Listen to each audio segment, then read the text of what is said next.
सभी प्यारे बच्चों को नमस्कार। उम्मीद है आप सभी बहुत अच्छे होंगे। तो प्यारे बच्चों, आज के सेशन में मैं आपको इकोनॉमिक प्लानिंग, जिन्हें हम पंचवर्षीय योजना कहते हैं, ये टॉपिक कवर कराऊंगा। ये वीडियो 5 मिनट की नहीं होगी, कम से कम 20 से 30 मिनट की होगी। लेकिन आप सभी की डिमांड थी कि सर एक बार पंचवर्षीय योजनाओं को रिवाइज करा दीजिए, तो ये वीडियो मैं आपके लिए लेके आया हूं। उम्मीद है ये सेशन आपको पसंद आएगा। तो प्यारे बच्चों, योजनाएं क्या होती हैं? सरकार देश के विकास के लिए देश के संसाधनों को, जो देश के रिसोर्सेज हैं, उन्हें अच्छे तरीके से यूज करके देश का ज्यादा डेवलपमेंट करना चाहती है। वही योजना है। जैसे कि आप अपने जो समय है, अपनी किताबें हैं, अपने पैसा है, इस सभी को खर्च करके चाहते हैं कि आप यूपी पुलिस में नौकरी लें, वर्दी प्राप्त करें। ऐसी सरकार चाहती है कि देश का ज्यादा से ज्यादा विकास हो। तो इसे ही नियोजन या प्लानिंग या फिर बच्चों पंचवर्षीय योजना कहा जाता है। तो बच्चों, अपने लक्ष्य को प्राप्त करने के लिए संसाधनों का अच्छे ढंग से प्रयोग करना ही इकोनॉमिक प्लानिंग या आर्थिक नियोजन या पंचवर्षीय योजनाएं कहलाता है।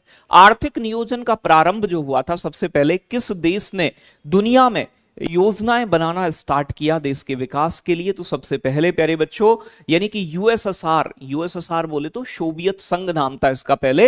यानी कि 1928 में यहां के एक लीडर थे जोसेफ स्टालिन। तो जोसेफ स्टालिन ने सबसे पहले यूएसएसआर में, सोवियत संघ में इसे स्टार्ट किया। इन्हें बहुत फायदा मिला, तो और देशों ने भी कॉपी मारना स्टार्ट कर दिया। जो इकोनॉमिक प्लानिंग होता है, आर्थिक नियोजन, ये समाजवादी अर्थव्यवस्था की एक विशेषता होती है। कैसी अर्थव्यवस्था की? समाजवादी, जहां पर सरकार की चलती है, तो सरकार योजनाएं बनाती है। भारत में आर्थिक नियोजन को कहां से लिया गया है? यानी कि रूस के संविधान से, यूएसएसआर के संविधान से। और आर्थिक नियोजन को 7वीं अनुसूची के समवर्ती सूची के अंदर डाला गया है। और समवर्ती सूची के विषयों पर राज्य और केंद्र मिलकर कानून बनाते हैं, दोनों मिलकर। आगे बात करें, भारत में पहली बार नियोजन के इतिहास की बात करूं तो कोई व्यक्ति ऐसा होगा जिसने कहा होगा कि योजनाएं बननी चाहिए, तो वो व्यक्ति थे एम विश्वेश्वरैया। और इनकी एक किताब आई थी 1934 में, जिसका नाम था the planned economy for India. फिर इसके बाद में 1938 में कांग्रेस का एक हरिपुरा अधिवेशन हुआ। इस अधिवेशन के अध्यक्ष थे सुभाष चंद्र बोस। और इसी अधिवेशन के दौरान 1938 में राष्ट्रीय नियोजन समिति की स्थापना की गई। और इस समिति के अध्यक्ष बनाए गए थे प्यारे बच्चों जवाहरलाल नेहरू। बहुत इंपॉर्टेंट बात है। आगे बात करें तो 1944 में, इसके बाद 1944 में एक गांधीवादी योजना आई, जिसका उद्देश्य था कुटीर उद्योगों का विकास करना। जो छोटे उद्योग थे, जो घरों के अंदर चलते थे, इसे दिया गया था श्रीमन नारायण अग्रवाल द्वारा। एग्जाम में पूछा जाता है, गांधीवादी योजना किसने दी? श्रीमन नारायण अग्रवाल ने। प्यारे बच्चों, इसके बाद 1944 में मुंबई के 8 उद्योगपतियों ने, 1944 में एक मुंबई के उद्योगपतियों द्वारा बॉम्बे प्लान दिया गया। बॉम्बे प्लान का उद्देश्य भी उद्योगों को विकसित करना, एक 15 साल की एक योजना थी। और इसके जो अध्यक्ष थे बॉम्बे प्लान के, वो थे बेटा आपके अर्देशीर दलाल। फिर इसके बाद में 1945 में पीपल्स प्लान, जन योजना आई, जो कि एम.एन. रॉय द्वारा दी गई। और इसका उद्देश्य 10 वर्षों में लोगों की बुनियादी जरूरतों को पूरा करना था। तो प्यारे बच्चों, 1950 में सर्वोदय योजना आई। और सर्वोदय योजना जयप्रकाश नारायण द्वारा दी गई। इसका इसका उद्देश्य कृषि और कुटीर उद्योगों का विकास करना रहा। तो ये भारत में कैसे कैसे, किसने कौन सी योजना दी? इसके बाद में 1950 के बाद बेटा फिर जाके योजना आयोग बना, भारत आजाद होने के बाद। और फिर योजनाएं बननी स्टार्ट हुई। तो ये तो इतिहास रहा एक, कि कब किसने कौन सा विचार दिया।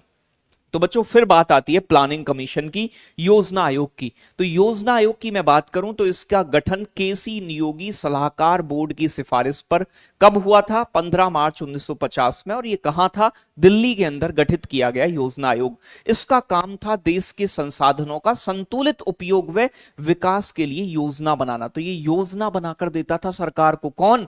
योजना आयोग आपका प्यारे बच्चों। इसके पदेन अध्यक्ष होते थे प्रधानमंत्री। और पहले अध्यक्ष थे आपके जवाहरलाल नेहरू, क्योंकि पहले प्रधानमंत्री थे। और अंतिम अध्यक्ष रहे हैं इसके नरेंद्र मोदी जी। प्यारे बच्चों, इसका एक उपाध्यक्ष होता था, जो कि कई बार एग्जाम में पूछा गया है। यानी कि योजना आयोग के पहले उपाध्यक्ष कौन थे? गुलजारी लाल नंदा। और अंतिम उपाध्यक्ष कौन थे? मोंटेक सिंह अहलूवालिया। तो ये बड़ी इंपॉर्टेंट बातें हैं, एग्जाम में 1 नंबर का सीधा सीधा प्रश्न बच्चों बन जाता है। अब देखो प्यारे बच्चों, योजना आयोग को मोदी जी ने गुड बाय कह दिया और योजना आयोग के स्थान पर ये लेके आए अपना नीति आयोग। तो नीति आयोग प्यारे बच्चों, नीति आयोग का पूरा नाम क्या होता है? National institution for transforming India, राष्ट्रीय भारत परिवर्तन संस्थान।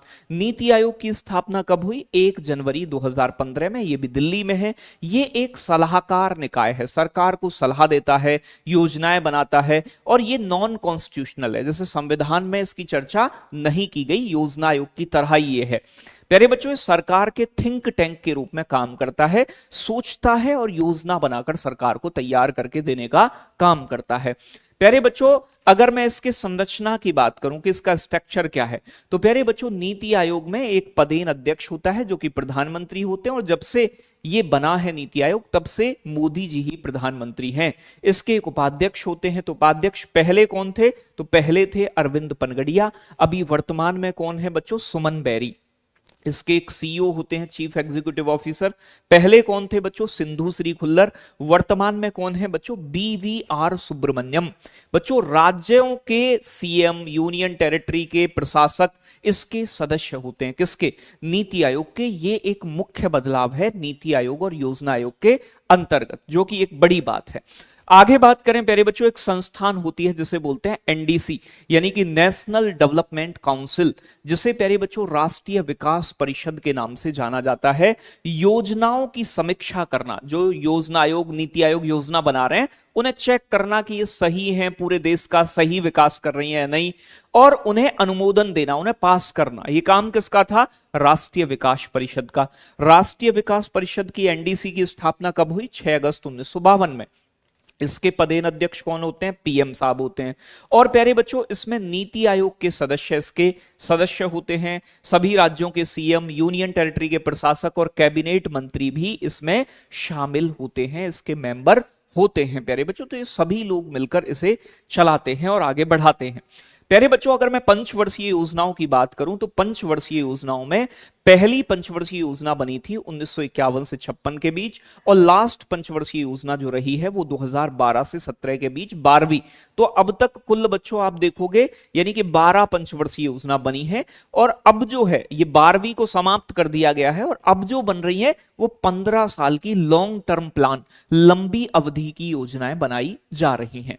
आगे बात करें प्यारे बच्चों पहली पंचवर्षीय योजना, तो पहली पंचवर्षीय योजना का कार्यकाल 1951 में स्टार्ट हुई और 56 तक चली। इसका मॉडल किसने दिया? हेरोल्ड डॉमर ने। प्यारे बच्चों, इसका ड्राफ्ट किसने तैयार किया? इकोनॉमिस्ट के एन राज ने। इसका उद्देश्य कृषि और सिंचाई क्षेत्र का विकास करना था।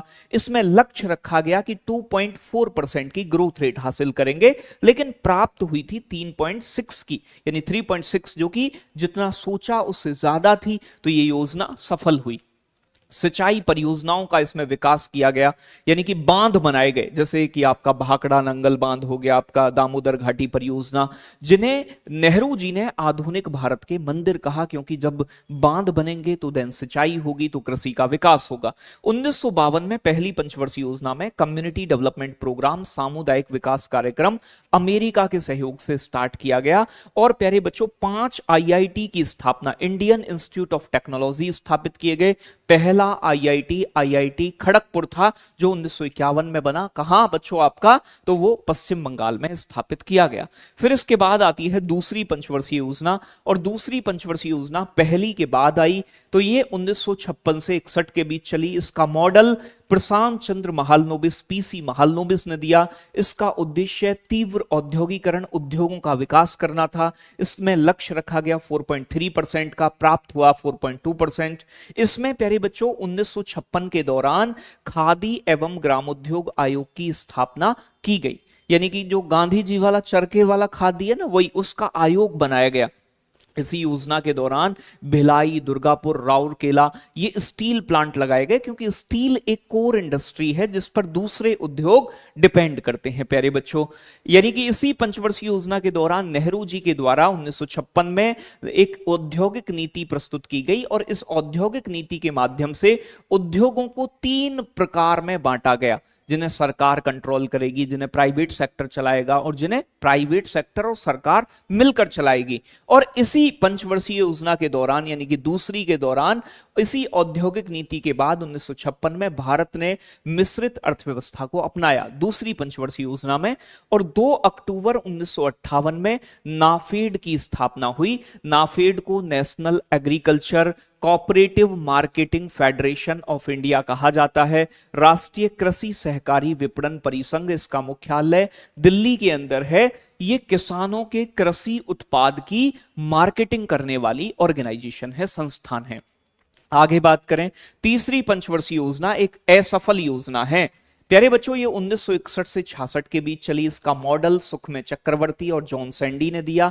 इसका उद्देश्य स्वतंत्र अर्थव्यवस्था की स्थापना करना और गेहूं के उत्पादन में वृद्धि करना था। इसमें लक्ष्य रखा गया 5.6% का, लेकिन प्राप्त हुआ केवल 2.8%। ये एक असफल योजना है। इसमें बोकारो स्टील प्लांट झारखंड के अंदर स्थापित किया गया। इसमें 1 जुलाई 1964 में IDBI, industrial development bank of India, जिसका मुख्यालय मुंबई में, भारतीय औद्योगिक विकास बैंक की स्थापना की गई।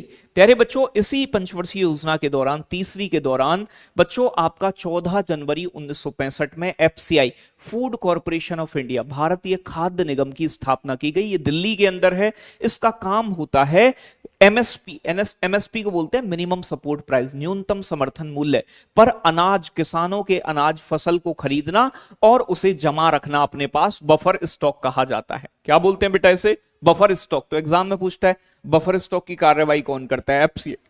और बच्चों, 1 जनवरी 1965 में एपीसी, एग्रीकल्चर प्राइस कमीशन, यानी कि कृषि कीमत आयोग का गठन किया गया। यह बच्चों किसानों के एमएसपी की सिफारिश करने के लिए इसका गठन किया गया था। इसका काम क्या था बच्चों आपका एसीपी का? तो एमएसपी की सिफारिश करना। इसका नाम परिवर्तन कर दिया गया एसीपी, कृषि कीमत आयोग का। और कब किया गया? 1985 में कर दिया गया सीएसीपी। इसका नाम अब वर्तमान में कृषि लागत और मूल्य आयोग, commission for agriculture cost and prices है। इसका काम होता है प्यारे बच्चों एमएसपी की सिफारिश करना। तो एमएसपी की सिफारिश अभी कौन करता है? तो कृषि लागत और मूल्य आयोग। जबकि एमएसपी की घोषणा करने का काम किसका होता है? CCEA, cabinet committee on economic affairs, आर्थिक मामलों की मंत्रिमंडलीय समिति द्वारा बच्चों एमएसपी की डिक्लेरेशन की जाती है।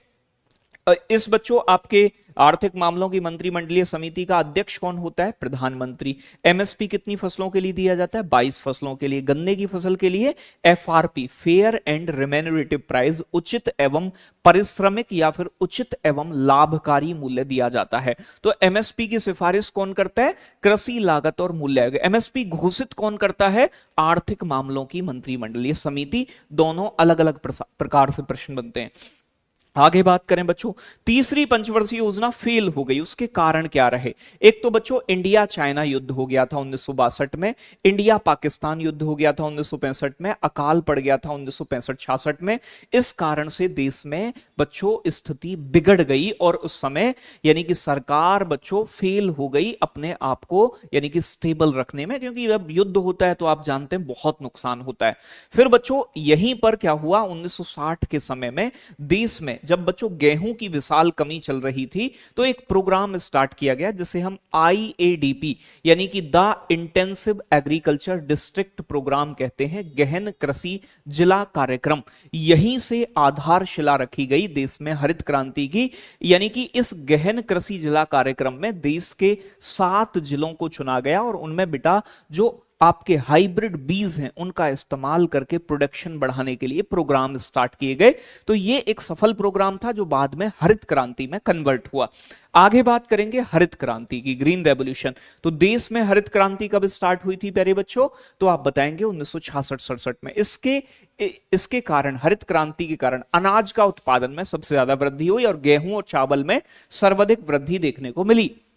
इसके अंदर प्यारे बच्चों हमने HYV यानी कि हाइब्रिड बीज का इस्तेमाल किया, जिन्हें हम हाई विल्डिंग वैरायटी सीड्स कहा जाता है। HYV सीड्स की फुल फॉर्म पूछ लेता है। प्यारे बच्चों विश्व में हरित क्रांति के जनक किसे कहा जाता है? नॉर्मन बोरलॉग को। इन्हें 1970 में शांति का नोबेल भी मिला। और भारत में हरित क्रांति के जनक कहे जाते हैं MS स्वामीनाथन। नाथन, जो कि बहुत इंपॉर्टेंट बात है। जब तीसरी पंचवर्षीय योजना फेल हो गई तो 1966 से 69 के बीच, यानी कि 1966 में तीसरी पंचवर्षीय योजना समाप्त हुई। इसके बाद सरकार ने बेटा योजना अवकाश घोषित कर दिया, प्लान हॉलिडे। योजना अवकाश का मतलब सरकार कह रही थी कि अब हम 5 साल की योजना ना बनाकर ऐसा करेंगे कि एक एक साल की योजनाएं बनाएंगे। ठीक है जी, तो अब एक एक साल की 3 साल योजनाएं बनी। इसके बाद में फिर चौथी पंचवर्षीय योजना लॉन्च की गई प्यारे बच्चों आपकी, कब? 1969 से 74 के बीच। इसका मॉडल दिया था डीआर गॉडगिल ने। उद्देश्य था स्थिर होकर विकास करना और आत्मनिर्भर बनाना अर्थव्यवस्था को। इस योजना के दौरान इसरो की स्थापना हुई 1969 में। 1969 में 14 बैंकों को सरकारी बनाया गया इंदिरा गांधी के समय। 1971 में भारत पाकिस्तान युद्ध हो गया। इसके बाद में आप जानते हैं 1977 में प्यारे बच्चों चुनाव हुए और फिर मोरारजी देसाई की सरकार आती है। लेकिन अभी पांचवी पंचवर्षीय योजना को शुरू भी इंदिरा गांधी ही करेंगी, लेकिन उसे एक साल पहले 1978 में पांचवी पंचवर्षीय योजना को खत्म कौन कर देंगे?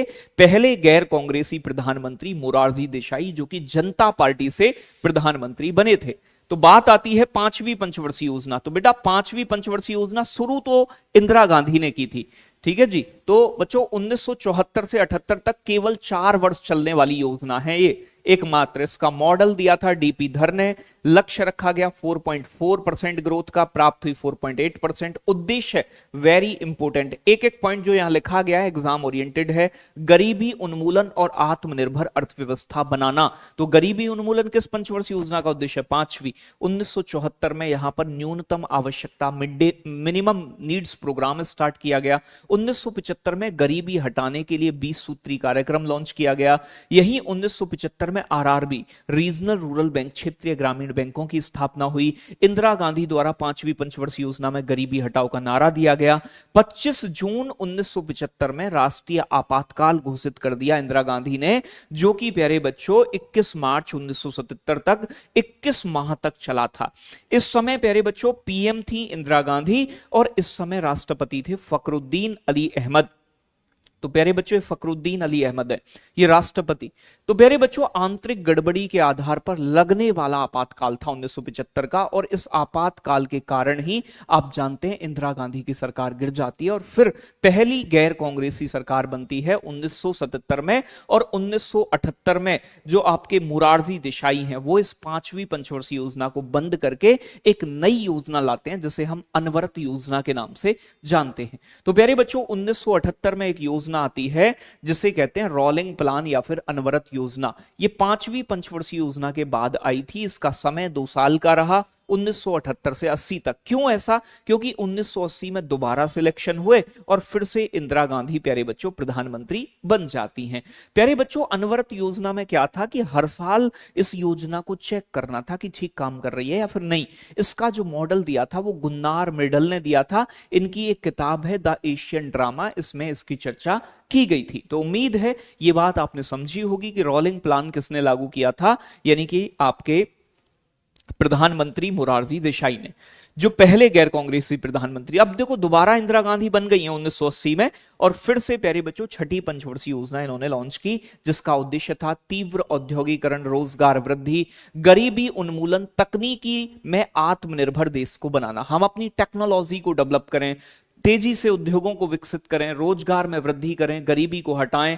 कौन कौन से काम हुए इस योजना के दौरान? बच्चों 6 बैंकों का राष्ट्रीयकरण 1980 में, पहले 1969 में 14 का। बच्चों 1982 में national bank for agriculture and rural development, राष्ट्रीय कृषि एवं ग्रामीण विकास बैंक यानी कि नाबार्ड को स्थापित किया गया था। और प्यारे बच्चों 1982 में EXIM bank, import export bank स्थापित हुआ। इसी पंचवर्षीय योजना के दौरान बच्चों 1979 में ट्राइसेम की स्थापना हुई। ट्राइसेम एक स्कीम लॉन्च की गई थी। इसमें क्या था? Training rural youth for self employment, यानी कि स्वरोजगार, सेल्फ एम्प्लॉयमेंट, स्वयं से रोजगार डेवलप करने के लिए ग्रामीण युवाओं को प्रशिक्षण प्रदान करना था। तो ट्राइसेम योजना कब आई? छठी पंचवर्षीय योजना में। आगे बात करें सातवीं पंचवर्षीय योजना की, तो सातवीं पंचवर्षीय योजना बच्चों 1985 में स्टार्ट हुई, 90 तक चली। इसका उद्देश्य आर्थिक विकास, खाद्यान्न उत्पादन, अनाज उत्पादन और रोजगार में वृद्धि करना था। 1984 में इंदिरा गांधी की डेथ हो जाती है। उसके बाद राजीव गांधी प्रधानमंत्री बनते हैं, इंदिरा गांधी के बेटे, और उनके समय में योजना चलती आई थी। नारा दिया गया था इस पंचवर्षीय योजना के दौरान, फूड वर्क एंड प्रोडक्टिविटी, रोजी रोटी और उत्पादकता, हमें रोजी रोटी खानी है, उत्पादन बढ़ाना है। ठीक है जी। 1987 में इसी पंचवर्षीय योजना के दौरान ट्राइफेड की स्थापना हुई। ट्राइफेड का पूरा नाम है tribal cooperative marketing development federation of India, भारतीय जनजातीय सहकारी विपणन विकास परिसंघ। ये एक संस्था है नाफेड की तरह। नाफेड एग्रीकल्चर को प्रमोट करता है, मार्केटिंग करता है, ट्राइफेड जनजातीय उत्पादों की मार्केटिंग के लिए बनाया गया। इसी योजना के दौरान बच्चों 1985 में इंदिरा आवास योजना चलाई गई, जिसे बाद में प्रधानमंत्री आवास योजना में मर्ज कर दिया गया। जवाहर रोजगार योजना चलाई गई 1989 में। और प्यारे बच्चों ये कौन सी, नेहरू रोजगार योजना, ठीक है जी, एक शहरी थी और एक गांव में रोजगार देने के लिए, नेहरू रोजगार योजना 1989 में। तो बच्चों ये आपकी योजनाएं चली। साथ के साथ भारतीय प्रतिभूति एवं विनिमय बोर्ड सेबी की स्थापना हुई, securities and exchange board of India, कब बच्चों, 1988 में, 1988 के अंदर। ठीक है भाई। तो सेबी बनाया गया जिसका हेडक्वार्टर मुंबई में है, जो शेयर मार्केट को कंट्रोल करता है। आगे बात करें प्यारे बच्चों, इसके बाद जब आपकी ये 7वीं पंचवर्षीय योजना चल रही थी तो देश में बड़ी उठापटक चल रही थी, प्रधानमंत्री चेंज हो रहे थे। तो फिर इसके बाद में 1990 से 92 तक फिर दोबारा ऐसा हुआ कि देश के अंदर बच्चों आर्थिक अस्थिरता आ गई, देश की इकोनॉमिक कंडीशन बिगड़ गई, खाड़ी के देशों में युद्ध चल रहा था। तो इस समय प्यारे बच्चों दूसरा योजना अवकाश घोषित किया गया 7वीं पंचवर्षीय योजना के दौरान, और यहां पर फिर से वार्षिक योजनाएं सरकार ने लॉन्च की। प्यारे बच्चों 2 साल तक कोई पंचवर्षीय योजना नहीं चली। तो 1990 से 92 तक 7वीं पंचवर्षीय योजना के बाद दोबारा से प्लान हॉलिडे। फिर प्यारे बच्चों यहां पर क्या हुआ, देश की जब आर्थिक स्थिति खराब होगी तो नई इकोनॉमिक पॉलिसी लाई गई, जिसे हम एलपीजी पॉलिसी भी कहते हैं, एलपीजी रिफॉर्म्स भी कहते हैं। इस समय पीएम थे नरसिम्हा राव और बच्चों फाइनेंस मिनिस्टर थे आपके मनमोहन सिंह। और प्यारे बच्चों याद रखिएगा यहां पर 3 नए सुधार किए गए, जिसे एक कहा जाता है L4 एलपीजी। तो L4 लिबरलाइजेशन यानी कि उदारीकरण। पहले सभी कंपनियों को, कोई भी कंपनी खोलनी है तो लाइसेंस लेना पड़ता था, जो जटिल प्रक्रिया थी, तो लोग लाइसेंस आसानी से नहीं मिलता था। तो जो लाइसेंस प्रणाली थी उसे खत्म कर दिया गया और लाइसेंस आसानी से मिलने लगे। कुछ उद्योगों पर ही लाइसेंस लागू रहा। तो भारत में उदारीकरण का जनक किसे कहते हैं, मनमोहन सिंह को कहा जाता है, उस समय ये फाइनेंस मिनिस्टर थे।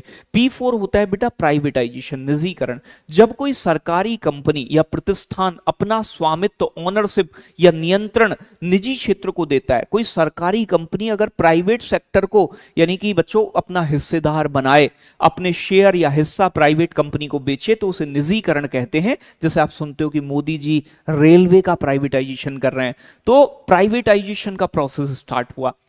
और बेटा ग्लोबलाइजेशन, ग्लोबलाइजेशन का मतलब होता है वैश्वीकरण, अर्थव्यवस्थाओं का एकीकरण करना। हमारी अर्थव्यवस्था, जैसे भारत में ईस्ट इंडिया कंपनी आई, आप जानते हैं, तो ईस्ट इंडिया कंपनी ने भारत को गुलाम बना लिया। भारत डरता था दोबारा से कोई विदेशी कंपनी आए, ऐसा ना हो गुलाम बना ले। लेकिन जब तक विदेशी कंपनी नहीं आएंगी तब तक भारत का विकास भी संभव नहीं है, क्योंकि विदेशी कंपनी आएंगी तो लोगों को रोजगार मिलेगा। तो यही समस्या यहां रही। तो फिर तब बच्चों 1991 में जाके हमने यानी कि अपने देश की अर्थव्यवस्था के दरवाजे दूसरे देश के लिए ओपन कर दिए, अर्थव्यवस्थाओं का एकीकरण किया। यही 1991 में प्यारे बच्चों मुद्रा का अवमूल्यन किया गया था, और 1991 में हमने नई औद्योगिक नीति भी अपनाई, उद्योगों के लिए नई पॉलिसी लेकर आए हम। ठीक है, तो ये सभी काम हुए प्यारे बच्चों इसी दौरान। फिर बात करूं आगे तो 8th 5 ईयर प्लान आया, 8वीं पंचवर्षीय योजना, जो कि प्यारे बच्चों 1992 से 97 तक चली। इसका उद्देश्य मानव संसाधन का विकास, ह्यूमन रिसोर्सेज को डेवलप करना, जैसे स्वास्थ्य, शिक्षा, इन चीजों पर ध्यान देना, औद्योगिक क्षेत्र का आधुनिकीकरण, मॉडिफिकेशन करना और तकनीकी विकास, टेक्नोलॉजी को डेवलप करना। इसका मॉडल बहुत इंपॉर्टेंट है बेटा, याद रखिएगा, जॉन डब्ल्यू मिलर मॉडल पर आधारित थी। इसमें एमडीएम प्रोग्राम, दोपहर को जो दलिया मिलता है ना, मध्याह्न भोजन कार्यक्रम, 15 अगस्त 1995 में लॉन्च किया गया। पीएम रोजगार योजना इसमें आई थी 1993 के दौरान। बच्चों WTO विश्व व्यापार संगठन का गठन हुआ, स्थापना हुई 1995 में, जिसका हेडक्वार्टर जिनेवा में है। भारत इसका सह संस्थापक सदस्य बना। राष्ट्रीय महिला कोष नेशनल वुमेन फंड्स की स्थापना हुई 1993 के दौरान। प्यारे बच्चों आगे बात करते हैं नेक्स्ट आपका। नेक्स्ट आती है 9वीं पंचवर्षीय योजना 1997 से 2002। इसका उद्देश्य था प्यारे बच्चों सामाजिक न्याय एवं समता के साथ समानता के साथ विकास करना। इसमें कौन कौन से कार्य किए गए प्यारे बच्चों? 1999 में कारगिल युद्ध हुआ और ऑपरेशन विजय चला। बच्चों यहां पर केसीसी स्कीम किसान क्रेडिट कार्ड योजना चलाई गई 1998 में। किसानों को कृषि के विकास के लिए सस्ती ब्याज पर लोन मिलने लगा। प्यारे बच्चों वर्ष 2000 में सर्व शिक्षा अभियान लॉन्च किया गया अटल बिहारी वाजपेयी के समय, और 1999 और 2000 के बीच स्वर्ण जयंती ग्राम स्वरोजगार योजना चली। 1999 में जवाहर ग्राम समृद्धि योजना लॉन्च हुई। वर्ष 2000 में अन्नपूर्णा योजना आई, यानी कि जो आपके आसान मतलब सस्ते दाम पर यहां पर क्या उपलब्ध कराना था, मतलब खाद्यान्न अनाज। वर्ष 2000 में प्रधानमंत्री ग्रामोदय योजना आई। तो ये सभी स्कीम एग्जाम में टपक जाती हैं, 1 नंबर का प्रश्न दे जाती हैं आपको, तो इन्हें रिवाइज करके रखिएगा।